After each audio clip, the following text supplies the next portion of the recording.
So 'game changer' నుంచి 'నానా హైరానా' song అయితే ఈ ఇయర్‌లో one of the best melody song అనుకోవచ్చు. సో ఆల్ టైమ్ రికార్డ్ కూడా సృష్టించింది. నిన్నటికి 3 డేస్‌కే 40 మిలియన్స్ క్రాస్ చేసేసింది.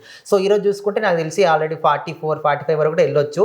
అసలు ఈ సాంగ్ విన్న తర్వాత సినిమా గురించి ఇంకా హైప్ అయిందని అంటున్నారు. సో నువ్వేమంటావు? డెఫినెట్లీ సినిమా ఎంత హైప్ రావాలో ఈ ఒక్క పాటతో వచ్చిందని చెప్తాను నేను. ఎందుకంటే శంకర్ గారు మార్క్ సాంగ్ రావట్లేదు, ఆయన మార్క్ సాంగ్ మాకు ఎక్కడ కనపడట్లేదు. అంటే ఇదివరకు ఏదో ఐలో కానీ అంతకు ముందు ఇంకా పాత సినిమాలో కానీ గ్రాండ్ స్కేల్ సాంగ్స్ ఉండే, అవి కనపట్లేదు, రొటీన్ గా ఉన్నాయని చెప్పి వచ్చిన సాంగ్స్ చూసి అనుకున్నారు. బట్ ఈ సాంగ్ వచ్చిన తర్వాత దీని రేంజ్, దీని స్కేల్ చూసి అందరికి మైండ్ పోయిందని చెప్పాలి. ఎందుకంటే దీంట్లో ఉన్న విజువల్ క్వాలిటీ కానీ, దీంట్లో ఉన్న కంపోజిషన్ కానీ అంతా కూడా అందరిని మైండ్ కట్టబడేసింది.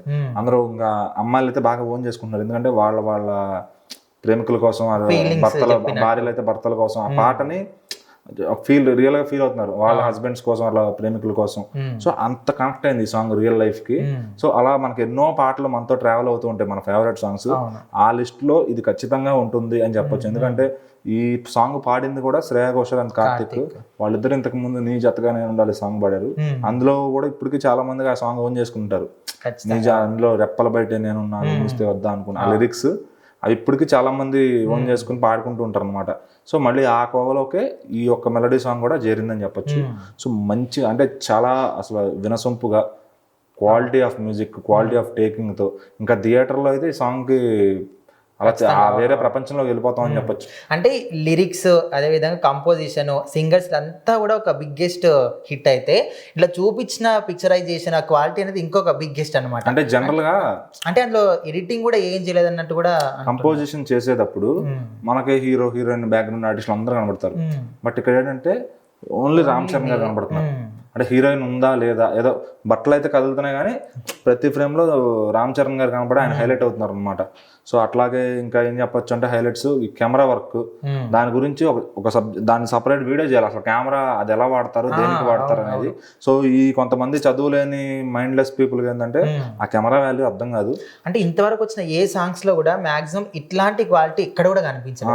అంటే ఇప్పుడు నీకు నార్మల్ గా ఇప్పుడు నువ్వే ఉన్నావు, ఇట్లా నీ మీద ఫ్రేమ్ పెడితే నీ బ్యాక్గ్రౌండ్ అంతా కూడా వేరే కలర్ వస్తుంది, నువ్వు ఈ సూట్ కలర్ కూడా వేరే వస్తుంది, నీ ఫేస్ మాత్రం నార్మల్ గా వస్తుంది. అదే ఆ కెమెరా స్పెషాలిటీ. సో నీ ఫేస్ వరకు మాత్రమే క్లియర్ ఉంటుంది. నీకు ఎడిటింగ్ చేయాల్సిన పని లేదు. బ్యాక్గ్రౌండ్ రెడ్ అదే పెట్టేసుకుంటే, బ్లూ అయితే బ్లూ అదే పెట్టు, పింక్ అయితే అదే పింక్ పెట్టుకుంటది. అంటే ఈ సాంగ్ కి ఏ సెట్ అవుతుందో అదే సెట్ చేసుకుంటా, అది సింక్ చేసుకుని మన దానిలో కలర్ ఆప్షన్స్ కూడా ఉంటాయి మనకి. ఇక్కడ దీంట్లో బ్లూ మ్యాచ్ అవుతుంది, నీ డ్రెస్ కి మ్యాచ్ అవుతుంది, ఆ కలర్ నాకు ఓకే అన్న ఆ టేస్ట్ కెమెరామ్యాన్ కు ఉండాలి, డైరెక్టర్ గారి విజన్ కు ఉండాలి.